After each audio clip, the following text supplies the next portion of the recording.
सो 10th आज एक ही topic करेंगे, 10 मिनट का ही है। लेक्चर मैं नहीं लेने वाला हूँ, कोई और लेने वाला है। मतलब एक वीडियो है, मुझे पसंद आया, सो मैं वो डायरेक्ट अपलोड कर दे रहा हूँ। सो वही देख लो, ठीक है। सो समझने की चीजें, बाकी तुम लोग टेक्स्ट बुक रीड किया करो। कुछ एक्स्ट्रा डाउट्स आएंगे कमेंट्स में पूछो, नहीं तो व्हाट्सएप ग्रुप पे पूछो, ठीक है। चलो बाय। Students gravitation.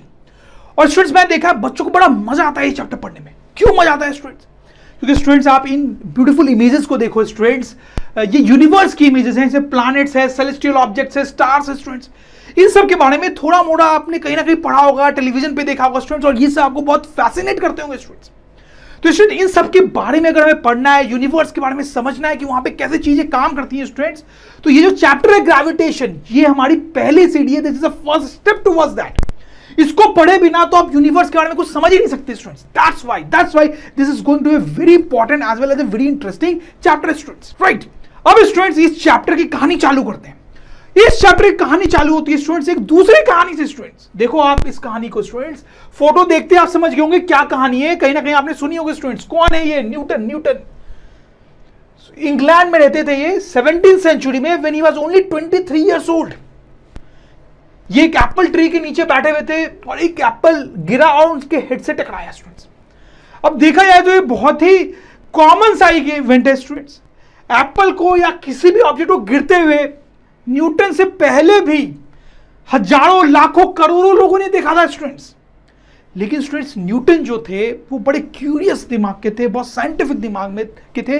उन्होंने सोचना शुरू किया कि यार ये एप्पल नीचे क्यों गिरता है, नीचे क्यों गिरता है, और एप्पल ही क्यों, कोई भी ऑब्जेक्ट जो होता है वो नीचे ही क्यों गिरता है। जैसे ये मार्कर स्टूडेंट्स, अगर मैं इसको छोड़ दूं तो नीचे गिरता है ना स्टूडेंट्स। तो न्यूटन ने ये बहुत डीपली सोचना शुरू किया स्टूडेंट्स। काफी टाइम उनको लगा, कुछ साल लग गए स्टूडेंट्स। उसके बाद वो अपने एक लॉ के साथ आए जिसको बोलते हैं यूनिवर्सल लॉ ऑफ ग्रेविटेशन। और उस लॉ के हेल्प से उन्होंने एक्सप्लेन किया कि कोई भी चीज जो है वो नीचे ही क्यों गिरती है। तो वो लॉ हम यहां पे देखना चाहते हैं स्टूडेंट्स। बड़ा सिंपल से लॉ है, आपको समझ में आएगा स्टूडेंट। देखो ये लॉ क्या बोलता है। तो सपोज कर लो हमारे पास दो ऑब्जेक्ट्स हैं इस तरीके से। दोनों आइडेंटिकल ऑब्जेक्ट्स हो सकते हैं, अलग अलग टाइप के भी हो सकते हैं। दोनों का साइज और शेप जो है वो सेम भी हो सकता है, एक बड़ा हो सकता है, एक छोटा हो सकता है, दोनों सेम साइज के हो सकते हैं। बस दो ऑब्जेक्ट होने चाहिए। आप सपोज करो इसका जो मास है दैट इज कैपिटल एम और इसका जो मास है वो है स्मॉल एम। कोई भी ऑब्जेक्ट लेंगे स्टूडेंट्स का मास तो हो गई। तो न्यूटन ने अपने इस लॉ में ये बोला कि अगर हमारे पास दो ऑब्जेक्ट्स हैं तो very interestingly and very importantly ये दोनों ऑब्जेक्ट्स जो हैं एक दूसरे पे फोर्स लगाते हैं स्टूडेंट्स, फोर्स लगाते हैं। इस तरीके से आप देखो एक दूसरे पे फोर्स लगाते हैं। तो बेसिकली ये जो ऑब्जेक्ट है वो इस पे इधर फोर्स लगा रहा है, इसको अपनी तरफ खींच रहा है एक्चुअली, और ये जो ऑब्जेक्ट है वो इस पे इधर फोर्स लगा रहा है, उसको भी अपनी तरफ खींच रहा है।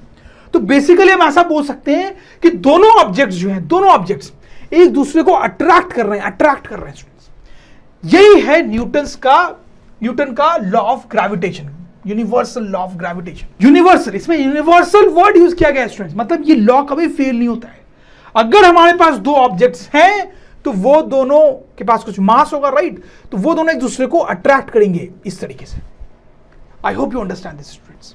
देखो इस लॉ के कुछ इंपॉर्टेंट पॉइंट्स मैं यहां पे लिखता हूं students. Point number 1, two objects having mass attract each other. सही, यही बताया मैंने आपको। Second point students, second point ये है कि आप देखो जो फोर्स इस पे लग रहा है स्टूडेंट्स और जो फोर्स इस पे लग रहा है, दोनों की जो वैल्यू होती है, दोनों का जो मैग्नीट्यूड होता है स्टूडेंट्स वो सेम होता है। अगर ये फोर्स 10 न्यूटन का है तो ये भी 10 न्यूटन का ही होगा, ये 100 न्यूटन का है तो ये भी 100 न्यूटन का ही होगा। That is important students. तो हम लिख सकते हैं force on both the objects have same value. Action reaction pair, in fact students ये दोनों जो है वो एक्शन रिएक्शन पेयर है। एक्शन रिएक्शन पेयर क्या होता है स्टूडेंट्स? न्यूटन्स थर्ड लॉ में पढ़ा था हमने, राइट। ठीक है। अब student third point, force acts along the line joining them. मतलब स्टूडेंट देखो आप, ये एक डॉटेड लाइन मैंने यहां पे बनाई। तो स्टूडेंट्स ये जो डॉटेड लाइन है ये दोनों ऑब्जेक्ट को ज्वाइन कर रही है स्टूडेंट्स।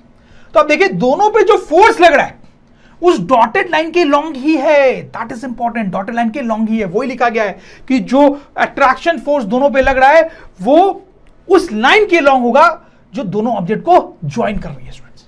समझ में आ रही मेरी बात स्टूडेंट्स आपको? And the fourth point students which is the most important point कि ये जो फोर्स है उसकी वैल्यू क्या है, इस पे जो फोर्स लग रहा है उसकी वैल्यू क्या है, कितना फोर्स दोनों ऑब्जेक्ट्स पे लग रहा है स्टूडेंट्स। तो उसको एक फॉर्मूले से बताया न्यूटन ने कि वो जो फोर्स है उसकी वैल्यू होती है GMM divide by D square students.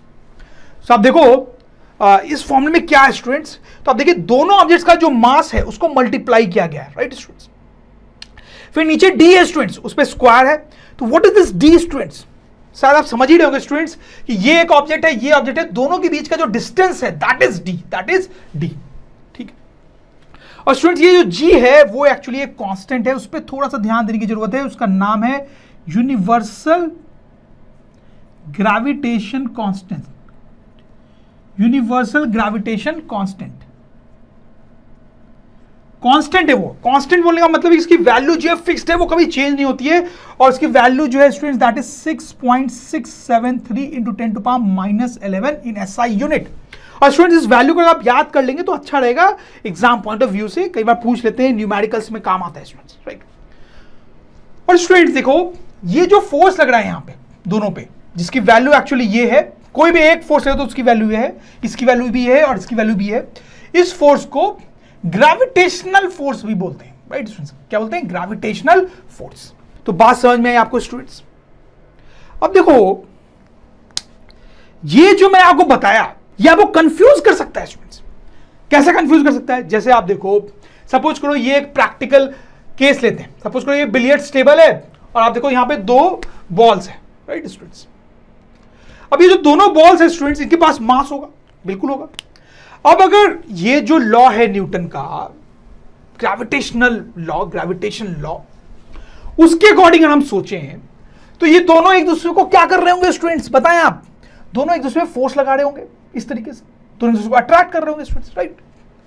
लेकिन आपके दिमाग में ये चल रहा होगा कि अगर दोनों एक दूसरे पे इधर की तरफ फोर्स लगा रहे तो फिर दोनों को मूव करना चाहिए, इसको इधर आना चाहिए और इसको इधर आना चाहिए। लेकिन स्टूडेंट्स हमें तो पता है प्रैक्टिकल कॉमन सेंस से कि ऐसा होता नहीं है।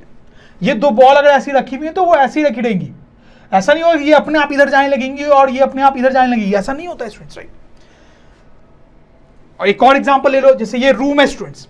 अब इस रूम में आप इस ऑब्जेक्ट को देखो और इस ऑब्जेक्ट को देखो स्टूडेंट्स, दोनों के पास मास है। तो ये जो लॉ है वो ये बोल रहा है कि दोनों जिसको अट्रैक्ट कर रहे होंगे स्टूडेंट्स। अच्छा, अगर आप शेप से कंफ्यूज हो रहे हैं कि दोनों स्फेरिकल नहीं है तो कंफ्यूज नहीं होना है। यहां पे समझाने के लिए मैंने दोनों का शेप स्फेरिकल या सर्कुलर लिया था, लेकिन दोनों ऑब्जेक्ट्स किसी भी शेप के हो सकते हैं स्टूडेंट्स, राइट। तो अब इस लॉ के अकॉर्डिंग दोनों जिसको अट्रैक्ट कर रहे होंगे स्टूडेंट्स, तो फिर तो इसको इधर जाना चाहिए अपने आप और इसको इधर जाना चाहिए अपने आप। लेकिन हमें पता है स्टूडेंट्स ऐसा होता नहीं है स्टूडेंट्स। तो फिर आप कंफ्यूज हो रहे होंगे स्टूडेंट्स, फिर ऐसा क्यों नहीं होता है?